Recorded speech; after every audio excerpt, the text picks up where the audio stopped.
Bonjour à tous et j'espère que vous allez bien. Aujourd'hui sur la chaîne, je sais que j'ai pas mal de débutants et de personnes qui me connaissent à titre personnel et qui regardent mes vidéos mais qui comprennent vraiment rien de rien. Donc là, salut à vous, c'est à vous que je parle. Aujourd'hui, je fais une vidéo pour débutants et je vais vous expliquer des concepts vraiment de base sur les cryptos et plus principalement comment on gagne de l'argent en crypto parce que je vous connais, c'est pour ça que vous êtes là. Donc, salut à vous. Aujourd'hui, je vais vous parler de ça et ça, je vais vous le faire en 4 étapes. D'abord, je vais vous expliquer de la base de base, ça va être assez rapide. Ensuite, je vais vous parler du marché. Je vais vous parler des jetons. Je vais vous parler de la qualité des projets. Et après, je vous parlerai du timing parce que c'est hyper important. Et il faut jongler entre ces 4 piliers-là pour arriver à être plutôt bon. Allez, on va rentrer dans le détail. Avant de démarrer la vidéo, j'ai un truc à vous demander. Comme j'ai beaucoup de vues, c'est impressionnant. D'ailleurs, je vous remercie. Mais j'ai plus de vues que de nombre d'abonnés. Et on m'a dit, non, là, ça va pas, faut que tu fasses quelque chose et tout. Donc, je fais un appel. Je fais un appel à tous ceux qui regardent la vidéo. Si vous voulez vous abonner ou même appuyer sur la cloche, faites-le. Ça me fera plaisir et ça accélérera le travail que je suis en train de faire. Donc, c'est parti. Là, je vais vous expliquer comment ça marche les cryptos et comment on gagne de l'argent en crypto parce que je sais que c'est ça que vous voulez. Alors, en fait, c'est ultra simple. La question, franchement, elle est vite répondue. Moi, je pense que la question, elle est vite répondue. Si vous voulez gagner de l'argent en crypto, en fait, il n'y a qu'un seul moyen et pas deux. C'est que vous avez besoin de vous exposer à un marché. En fait, les cryptos, ce qu'on appelle le crypto market, donc en fait, c'est un marché, tout simplement. Donc aujourd'hui, vous avez des marchés. Donc là, si c'est un marché, on est dans le domaine de la finance et dans la finance spécifique. Donc là, si on est dans le domaine des marchés, il y a plusieurs types de marchés. Il y a les marchés financiers traditionnels où vous voulez acheter une action, vous voulez acheter du Tesla, du Amazon, du Google, du Apple ou ce que vous voulez. Vous avez le marché des actions. Vous achetez un stock, vous achetez une action. Vous avez le marché des devises où vous achetez des monnaies. Vous pouvez acheter de l'euro, vous pouvez acheter du dollar, vous pouvez acheter du yen, vous pouvez acheter du dollar australien, enfin du franc suisse, ce que vous voulez. Vous avez le marché des intérêts, vous avez le marché des obligations et vous avez, et c'est l'objet de la vidéo, vous avez le crypto market, le marché des crypto-monnaies et de la blockchain. Donc finalement, c'est assez simple. Si vous voulez gagner de l'argent, en fait, c'est simplement ni plus ni moins que de la finance. Il faut investir dans une crypto ou dans des cryptos en espérant que le prix augmente. Alors pour ça, il y a plusieurs manières et tout, il y a plusieurs concepts. Là, je ne vais pas rentrer dans tous les détails, je fais au plus simple. Et vous espérez que la valeur augmente et puis vous la revendez et vous récupérez vos fonds originaux. Donc, si c'est un marché et que vous attendez une hausse, notez qu'il peut aussi y avoir une baisse. Et donc, qui dit baisse, on peut aussi perdre de l'argent. Et on peut perdre beaucoup d'argent. Donc, c'est pas si facile que ça. Ok, on voit beaucoup, ouais, Nono, t'es riche, Nono. Déjà, c'est pas vrai. Et il y a beaucoup de gens qui font genre style et tout, ouais, t'inquiète, moi ça marche et tout. Mais ils se font démonter comme tout le monde. Donc, on remet les choses à leur place. C'est difficile. C'est psychologiquement dur. C'est casse-gueule. Et franchement, il faut être assez solide parce que je vais vous montrer des exemples juste après et vous allez voir que finalement, c'est pas si simple que ça. Alors avant de démarrer là, avant de vous montrer quelque chose, il faut que je vous montre quand même le préambule, la base de base des crypto-monnaies et de la blockchain. Donc pour ça, je vais vous montrer une vidéo, on la regarde ensemble et on va la commenter rapido. Cryptos are not currencies. Full stop. Cryptos are highly speculative assets that claim their fame as currency, possibly, but they're not. They are not. I think we have to distinguish between cryptos that are those highly speculative, suspicious occasionally, and high intensity in terms of energy consumption assets. Bon, vous avez entendu ma meilleure amie, elle a dit « Crypto is not currency ». Full stop, ça veut dire qu'elle vous stoppe direct, elle vous dit, Christine Lagarde, directrice générale du FMI, donc elle elle protège son système financier monétaire actuel. Donc, faites gaffe à un truc, c'est que déjà, si vous achetez des cryptos ou si vous achetez du BTC, c'est que vous êtes contre, enfin vous êtes en quelque sorte, vous n'êtes pas d'accord avec Christine Lagarde. Vous allez directement contre elle, puisque elle vous donne tous les inconvénients sans jamais vous parler de décentralisation. Donc, la base, si vous achetez des crypto-monnaies et du BTC, c'est que vous achetez une décentralisation. Ok? Pour ça, franchement, j'ai fait une vidéo où j'ai expliqué ce que c'était les cryptos, ce que c'était le BTC. Instant et minute de culture générale, allez voir la vidéo parce que comme ça au moins vous saurez ce que c'est et vous saurez pourquoi vous n'êtes pas d'accord avec Christine Lagarde parce qu'elle nous dit que c'est pas une monnaie, ok? Donc crypto-monnaie, le terme il est biaisé. C'est pour ça qu'il y a plein de gens qui parlent de crypto-actifs. Donc si c'est pas une monnaie, qu'est-ce que c'est? Alors Christine Lagarde, elle dit aussi du vrai. Hein. Quand elle dit que c'est hautement spéculatif, c'est vrai, c'est très très vrai. Et du coup, vu qu'on est sur un marché qui bouge beaucoup et qui est encore peu mature, eh ben les flux qui arrivent, elles provoquent des grosses variations de volatilité. Donc c'est un peu un casino. C'est un casino et en plus de ça, ça fonctionne 24 heures sur 24. Donc le marché, il est coté 24 heures sur 24. Donc c'est jour et nuit. Un coup c'est les Américains, un coup c'est les Européens, un coup c'est les Asiatiques. Et donc du coup, il y a toujours de l'actualité et du flux sur le marché, c'est non-stop et les mouvements de prix, ils vont 10 fois plus vite que dans la bourse. Ça veut dire quoi? Ça veut dire que s'il y a une grosse volatilité, et dans les deux sens, hein, on peut faire des plus 40% en un jour et des moins 40% le lendemain. Donc c'est hautement volatile et c'est très dangereux, ça c'est vrai. Et du coup, tout va 10 fois plus vite. Donc c'est pour ça que quand on a des mouvements de flux, des mouvements haussiers ou des mouvements baissiers, ils sont rapides. Et c'est vrai que c'est ça qu'on aime bien nous, c'est quand tout va très vite, tout est rapide et on vit en fait la bourse en accéléré avec un bouton accéléré x10. En gros c'est ça. Hein. Et avec une volatilité beaucoup plus forte. Donc en bourse, s'il y a des gens qui investissent dans les actions en bourse, quand vous faites un moins 3%, c'est la fin du monde. Hein. C'est la fin du monde. Les traders en bourse, ils sont en PLS, morts, sous le sapin, c'est fini. Et alors quand c'est un moins 6% sur la bourse, alors là, tout va s'effondrer, le château de cartes c'est fini, etc. En crypto, on accepte et on vit des mouvements 10 fois plus forts que ça. Donc quand il y a un moins 3% sur la bourse traditionnelle, nous on a pour habitude de se manger un moins 30. Quand il y a un moins 6%, un gros cataclysme sur la bourse traditionnelle, et nous on peut avoir des moins 60%. Mais c'est pour ça que je dis que 1, c'est pas facile, 2, c'est casse-gueule, et 3, il faut être solide. Parce que là, la psychologie, elle est mise à rude épreuve pour ça. Donc pour le marché, voilà grosso modo ce qu'elle dit, Christine Lagarde, c'est vrai dans le sens que c'est hautement spéculatif, etc. Mais elle oublie de dire quand même que derrière, il y a des projets et qu'il y a une valeur quand même qui est utilisée et utilisable. Elle a juste peur que la crypto vienne remplacer son système monétaire actuel. Parce que la crypto, elle a aussi des aspects monétaires. Et donc j'y viens. Et là, je vous parle des jetons. Et je vais vous dire qu'il y a deux types de jetons. Il y a des coins et il y a des tokens. Ce qu'on appelle des utility tokens. En fait, vous avez des cryptos qui sont là juste pour échanger de la valeur. Et donc là, c'est le cas du BTC par exemple. Le BTC, il est là pour échanger de la valeur. Vous avez le Litecoin aussi, qui est là pour échanger de la valeur.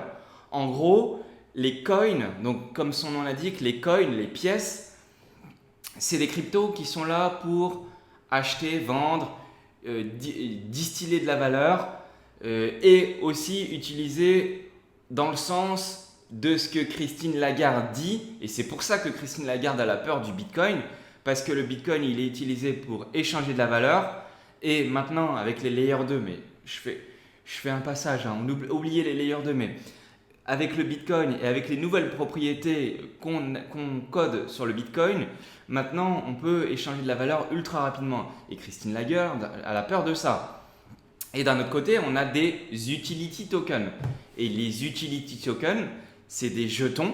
En gros, un token, c'est un jeton, mais qui est utilisé pour un projet.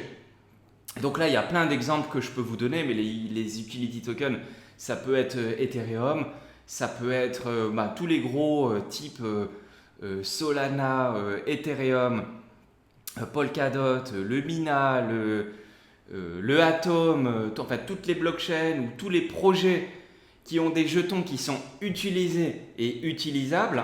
Par exemple, sur Ethereum, le jeton ETH, quand on possède du jeton ETH, le jeton ETH, il donne des droits pour certains projets, il donne le droit d'avoir certaines choses, etc. Je ne rentre pas dans tous les détails, mais en gros, c'est ça. Utility token, les jetons, c'est des jetons qui sont utilisés pour des projets, et les coins, là, c'est juste des jetons qui ont de la valeur. Et puis après, dans les coins, là, ils ne l'ont pas mis dans le graphique, mais vous avez aussi des stable coins. Donc le dollar, on l'a dans les cryptos. On a des cryptos dollars, on a des cryptos gold. Il existe tout ça déjà sur le domaine des cryptos. Alors vous allez me dire, ok Nono, c'est bien gentil, il y a plein de cryptos, mais alors j'achète quoi? Et moi je serais d'avis de vous dire qu'il faut acheter uniquement ce que vous comprenez. Parce que si vous êtes débutant, franchement ça sert à rien d'aller trop vite, de faire des trucs que vous n'êtes pas capable d'assumer. Franchement, si vous êtes débutant, intéressez-vous au principal, intéressez-vous à la maman. La maman, c'est Bitcoin. Regardez ce que c'est le Bitcoin. Déjà, j'ai fait une vidéo sur la chaîne où je vous la mets en description, où je vous ai expliqué ce que c'était le Bitcoin, comment ça fonctionne, pourquoi Christine Lagarde vous en parle en mal, etc. et pourquoi il y a du potentiel. Regardez ce que c'est déjà le Bitcoin. Si vous voulez vous exposer au marché, faites-le déjà après avoir vu l'entièreté de cette vidéo parce que je parle de plein d'autres choses différentes. Mais si vous ne connaissez rien, intéressez-vous d'abord au BTC et après petit à petit vous intéressez à la suite et à ce que je suis en train de vous expliquer. Intéressez-vous à des coins qui sont matures. Et ça, je vous montrerai pourquoi, comment, etc. Mais il y a plusieurs manières de faire dans les cryptos. Et parce que là aujourd'hui, il y a plein de gens qui vont faire des analyses techniques sur le marché et tout. Moi y compris, des fois je suis un peu le truc, ce qui se passe, j'essaye d'optimiser au mieux. Mais si vous n'êtes pas à l'aise avec tout ça, dans ce cas-là, c'est simple. Il faut holder. Donc là, ils appellent ça le HODL, hodl. En fait, c'est hold, c'est un troll pour dire que c'est du hold. En gros, le hold, c'est quoi? C'est que vous achetez du BTC ou n'importe quelle crypto et vous dormez. C'est aussi simple que ça. Et là, vous allez de toute façon, vous allez être exposé au risque du marché. Vous allez les voir, les plus 30% ou les moins 40%. Mais derrière, si vous holdez, vous en fichez. Ça veut dire quoi? Ça veut dire que vous êtes sur un vélo, vous avancez tout droit et on s'en fout de ce qui se passe. S'il y a un moins 60%, vous avez acheté du BTC et vous êtes à moins 60%, vous avez mis 1000 $ et il vous en reste 400. Si vous avez mis 10 000 $ et il vous reste que 4000 $, ou si vous avez mis 100 000 $ et il vous reste que 40 000, eh ben, on hold, on panique pas et on attend parce que le but du jeu, c'est que si vous croyez aux crypto-monnaies et à la blockchain et que si vous pensez que c'est une technologie qui est révolutionnaire, dans ce cas-là, vous êtes sur votre petit vélo tranquille et vous avancez et vous attendez la ligne d'arrivée à l'objectif que vous êtes fixé. Par contre, ça c'est dans l'inconscient du grand public, vous croyez que c'est comme ça le hold. Sauf que dans votre tête, dans la psychologie, ça va être comme ça. Vous allez descendre, vous allez monter, vous allez descendre, vous allez monter, vous allez flipper, et à la fin, il y a les lignes d'arrivée, mais la ligne d'arrivée, on espère, et logiquement, si la technologie, elle tient ses promesses et qu'elle est révolutionnaire, et je pense que c'est le cas, à la fin, vous pourrez toujours vendre plus cher qu'au début où vous êtes rentré. Même si vous rentrez en haut, du haut, du haut, du haut. Alors, dans ce cas-là, vous pouvez le faire comme ça, ou bien si vous voulez optimiser un petit peu, et moi c'est ce que j'essaye de faire, j'essaye de voir les gros mouvements de marché et les grosses paniques et les gros effets FOMO. FOMO, c'est la peur de louper un événement, enfin, la peur de louper une hausse. Moi j'essaye d'activer un peu ça avec quand je vois les gens qui ont peur, j'essaye d'en acheter un peu plus. Quand je vois les gens qui sont trop greedy, j'essaye de vendre un peu plus. Sauf que je peux me planter, ce que je dis c'est peut-être du bullshit. Et donc il y a une méthode qui est bien, c'est le hold. Vous pouvez acheter du BTC, vous holdez, vous rendez-vous dans 3 ans. rendez-vous dans 10 ans et si vous aviez acheté du BTC là il y a moins de 1 an à 6 000 $, vous vous êtes dit j'achète un BTC à 6 000, je le donnerai à mon fils dans 20 ans, et bien là, 1 an après, il a déjà fait un x10. Okay, donc les 6 000 que vous aviez mis, ça en vaut 60 000. Donc c'est une technologie qui est amenée à évoluer et il y a des flux qui arrivent au fur et à mesure, et il y a le grand public qui peut aussi arriver au fur et à mesure. Bon, je ne vais pas vous faire le schéma de l'adoption d'une technologie, mais j'aurais pu le faire. Et sur le market, il y a des holders, mais il y a aussi des traders. Il y a des baleines qui sont là pour, elles, essayer de récupérer un maximum en un minimum de temps. Et donc, il y a tout un flux de personnes différentes qui se rencontrent. Et c'est pour ça que ça fait des étincelles. Et c'est ça les marchés. Donc, dans les crypto-monnaies, il faut savoir qu'il y a plein de projets. Là, par exemple, je suis sur un site qui s'appelle CoinGecko.com. Et on voit que sur ce site, ils en répertorient, alors ils appellent ça des monnaies, ils en répertorient 9335. Donc c'est la jungle. C'est la jungle parce qu'il y a 9335 crypto-monnaies, ou plutôt on va dire projets, coins, jetons différents, des tokens différents. Mais dans les 9935, lesquels acheter, c'est ce que je vous disais juste avant, qu'est-ce qu'on achète? Parce que c'est impossible de tout connaître. Moi, je ne les connais pas tous, c'est impossible de tout connaître. Il faut juste savoir comment fonctionne globalement le domaine des cryptos. Et après, vous pensez qu'il y a des cryptos qui ont plus de potentiel que d'autres. Et il faut acheter celles que vous pensez qui puissent avoir le plus de potentiel. Ou bien si vous n'y connaissez rien et vous ne savez pas laquelle a du potentiel, dans ce cas-là, vous regardez ce qui se passe autour de vous. Méfiez-vous quand même parce qu'il y a quand même pas mal de vidéos qui sont sponsorisées et qui sont payées pour vous vendre des projets. Donc, il faut toujours se méfier. Mais grosso modo, vous avez le top 10. Regardez dans le top 10, déjà, vous aurez un bon aperçu. Dans le top 10, s'il vous plaît, éliminez-moi tout de suite le Dogecoin parce qu'il n'y a rien derrière. Okay, c'est un jeton, c'est juste une blague, il n'y a rien derrière. Donc là, si vous voulez vous faire démonter, vous achetez du Dogecoin. Mais sinon, vous regardez dans les top 10 ou dans le top 20 et là, vous allez voir les 20 plus grosses crypto-monnaies et là, vous pouvez commencer à vous intéresser à ces projets-là. C'est ce que je fais sur la chaîne. Je parle de quelques projets petit à petit au fur et à mesure du temps. Vous allez commencer à les connaître parce que je vais en parler petit à petit au fur et à mesure de l'actualité. Moi, j'ai aussi mes préférences, j'ai mes chevaux préférés. Je pense que vous savez à peu près c'est lesquels. Mais dans le top 20, déjà, si vous regardez dans ces 20-là, franchement, vous ne vous trompez pas trop. C'est des projets qui sont là parce que justement, ils sont connus et reconnus et ils peuvent avoir du potentiel aussi pour l'avenir. Plus ou moins de potentiel, c'est aussi ça le truc. Ce qui est difficile, c'est de dénicher le projet qui peut faire plus que le BTC. Mais si vous en savez rien, dans ce cas-là, ça ne sert à rien de réinventer la roue. Il faut, le principal, la maman, c'est le Bitcoin. Mais par contre, il faut noter qu'on est soumis aussi à des flux de marché. Donc vous pouvez acheter la crypto qui a le plus de potentiel au monde si le marché, c'est-à-dire si le flux, le cycle, il est mal orienté, et bien derrière, c'est tout qui va baisser.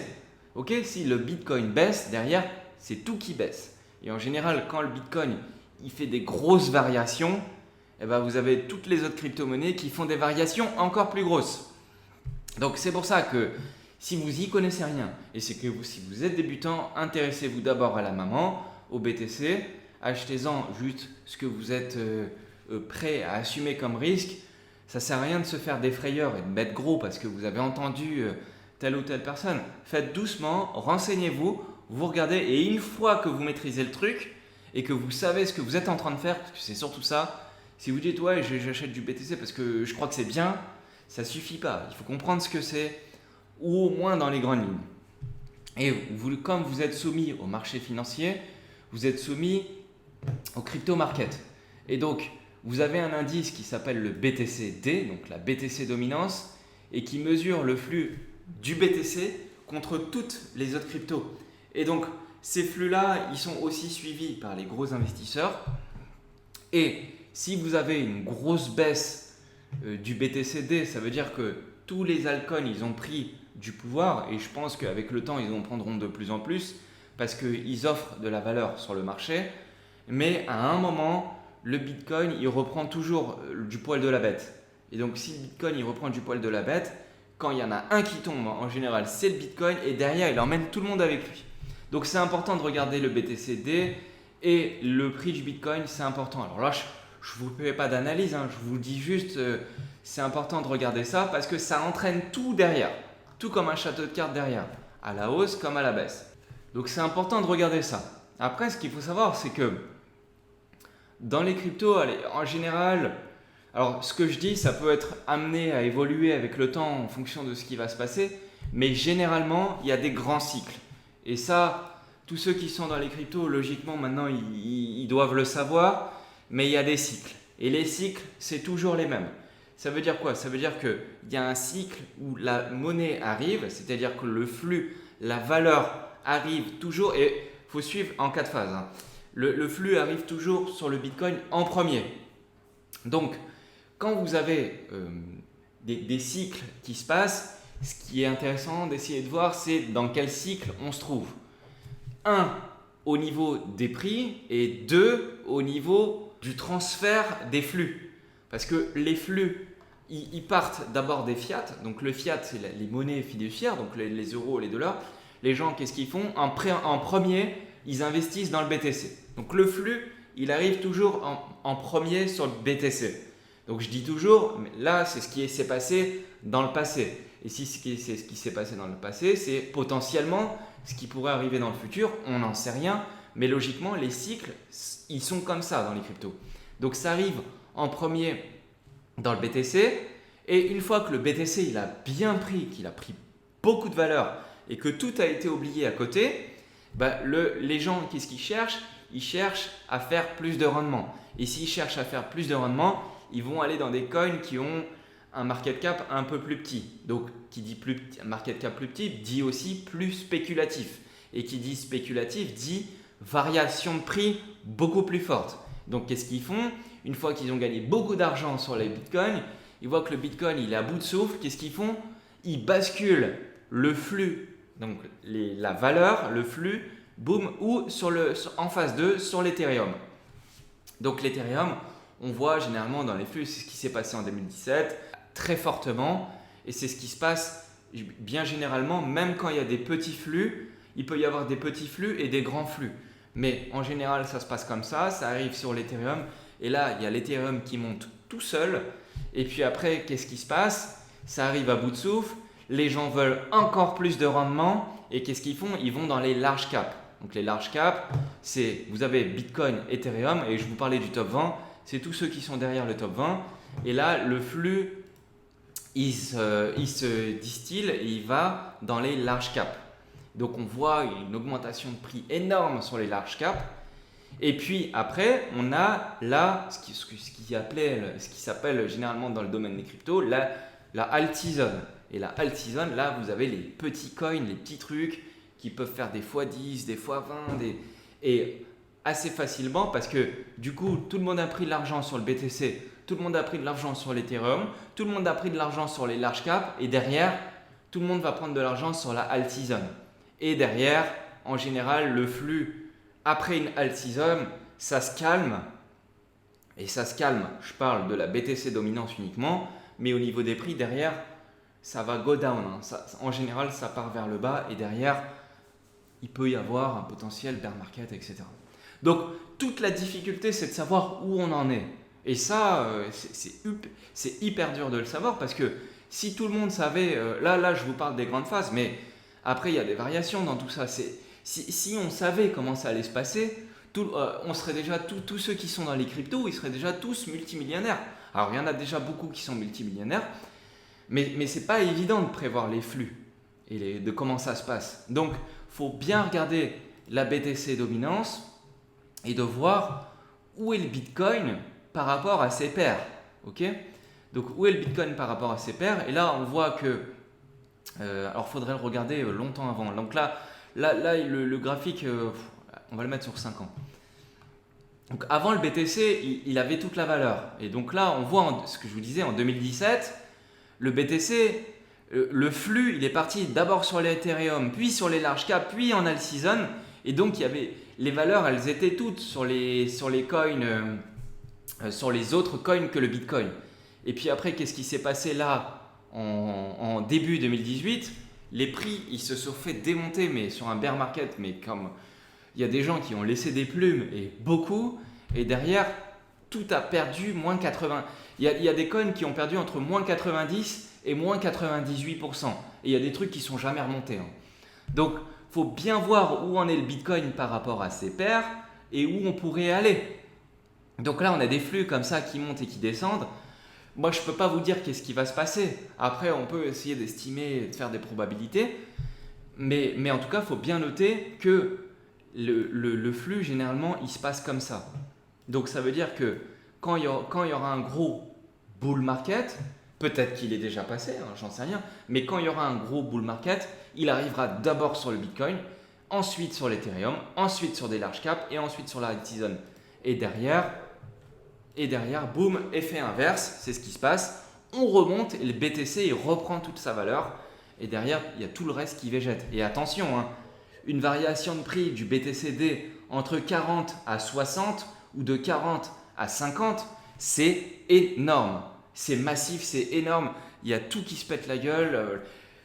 Alors, soit il y a deux variations possibles. Soit il y a tout qui se pète la gueule, ou soit il n'y a que le BTC qui monte et tout le reste, ça végète. Il n'y a rien qui monte d'autre que le BTC. Et derrière, il reprend sa valeur. Et derrière, etc., ça peut repartir et tout. Donc, c'est pas évident de prévoir les cycles. Il y a plein de trucs qu'il faut regarder les cycles. Mais là dans cette vidéo, je ne fais pas une analyse de cycle. Je vous dis juste les concepts de base de la crypto et comment sont distillés les flux dans la crypto. Donc, généralement, ça se passe comme ça. C'est ce qui s'est passé dans le passé et c'est ce qui peut se passer potentiellement dans le futur. Et donc, c'est important à prendre en compte. Donc, là, vous avez le timing qui rentre en ligne de compte parce que si vous arrivez à la fin d'une alt season, et c'est ce qui se passe, le grand public, on entend, c'est ce qui se passe quand on arrive à la fin d'une alt season, vous pouvez voir, ça passe sur TF1 aux 20h, etc., etc. Et en général, les gens arrivent à ce moment-là, et qu'est-ce qui se passe derrière? Boum, tout le monde perd de la monnaie. Donc, toute la difficulté de l'exercice, c'est de savoir le bon timing. Est-ce qu'on est bon, est-ce qu'on n'est pas bon, etc. Donc voilà, si vous voulez, la crypto, ça marche comme ça, grosso modo. Donc, il faut avoir beaucoup d'humilité parce que les variations, comme elle disait ma copine Christine Lagarde, les variations, c'est hautement spéculatif et ça c'est vrai. Il y a des whales, il y a des investisseurs et là où vous êtes entouré des requins et où vous êtes le petit qui veut mettre un petit billet pour essayer de s'en sortir, sauf que autour de vous, il y en a qui sont beaucoup plus malins et en général, c'est eux qui gagnent toujours dans ce genre d'exercice. Donc c'est pour ça que je disais qu'il y a plusieurs types de manières. Vous pouvez holder. Il y en a aussi, il y a des bonnes techniques qui sont intéressantes. C'est le DCA. Le DCA, Dollar Cost Average. Donc vous mettez, quoi qu'il arrive, vous mettez 100 € chaque mois, le 5 du mois. C'est une technologie qui vous intéresse, vous faites ça et comme ça au moins vous êtes tranquille.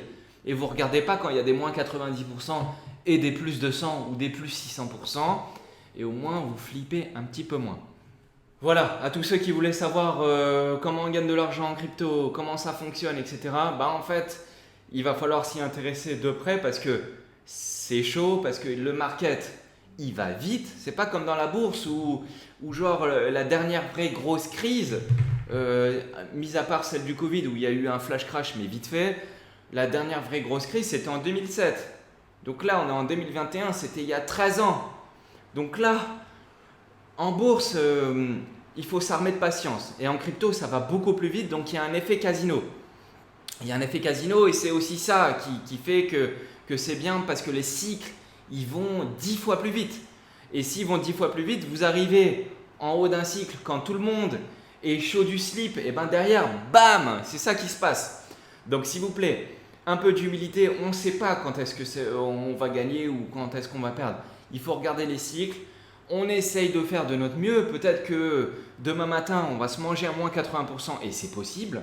C'est possible. Il faut juste savoir aussi, si vous avez fait un x10, prendre un petit peu de gain. Et il faut faire son truc. Mais après, des stratégies, il y a autant de stratégies que d'investisseurs. Là, je ne vous ai pas parlé des stratégies, je vous ai juste expliqué le concept de base, comment on gagne de l'argent en crypto. Qu'il faut s'exposer à un marché, qu'il y a des risques, les flux, comment ça se passe, les jetons, qu'est-ce qu'on achète, qu'est-ce qu'on n'achète pas, le potentiel, pas le potentiel, etc. Là, normalement, c'est un peu plus clair pour tous les débutants qui me regardent. Si ça vous plaît, mettez un petit pouce et abonnez-vous, vu que comme je vous avais dit au début, j'ai très peu d'abonnés, mais j'ai beaucoup de vues. Ça veut dire que les vidéos, elles sont plus et elles sont vues, donc ça fait plaisir et au moins vous ferez partie de la team. Allez, je pense que normalement c'est un petit peu plus clair pour tout le monde. Si ça vous plaît, je vous dis à plus. Je vous dis que vous pouvez me suivre sur Instagram, vous pouvez me suivre sur Twitter et je vous dis à la prochaine. Si j'ai oublié des trucs, vous pouvez le mettre en commentaire. Si je me suis planté, vous pouvez aussi le mettre en commentaire. Mais là, c'était la vidéo de base, de débutant, de base. Après, je vous expliquerai moi comment je fais. Moi, si vous voulez, je pourrais vous expliquer comment je m'y prends, à quel moment je le fais. Et j'ai commencé à le faire en mettant des petits logos comme ça et tout. Je prends des risques en faisant ça parce que si je me plante, vous allez me dire Nono, tu me racontes que de la merde et tout. Certes, c'est possible. Ça, c'est à court terme. Notez bien que c'est à court terme. Ça peut vite basculer dans l'autre côté. Très très vite. Donc là, peut-être même au moment où je poste la vidéo, regardez quand même l'avatar sur YouTube, sur Twitter et sur Instagram que je mets parce que si je le change, il sera déjà peut-être même plus à jour. Donc là, moi, je me mouille un petit peu et je vous explique, en gros, quand je fais ça, je vous explique que moi, j'ai pas mal vendu là au moment où je fais ça. Et quand je mettrai un soleil, je serai beaucoup plus fortement investi. Mais je quitte jamais le market. S'il vous plaît, faites gaffe parce que j'ai reçu un commentaire en privé et un mec qui m'a dit Nono, t'as mis une pluie, donc j'ai tout vendu. Non, surtout pas de all-in, s'il vous plaît. Adaptez des stratégies qui vous permettent d'assumer dans les deux cas. Ok ? Si ça monte, préparez-vous un plan. Si ça baisse, préparez-vous à un plan. Et moi, mes plans, je vous les expliquerai dans cette chaîne. Je vous expliquerai comment je m'y prends pour gérer, moi, mon wallet petit à petit, comment j'arbitre, comment je fais mes trucs. Et puis après, je fais aussi des… Enfin, je vous expliquerai tout ça. Mais là, logiquement, pour le débutant qui me découvre ou pour les personnes qui me regardent juste parce qu'ils m'aiment bien, normalement, vous y verrez un peu plus clair sur ce qu'on fait. Et puis après, derrière, on va aller un peu plus loin. Donc, allez, je vous dis salut à tous et à la prochaine.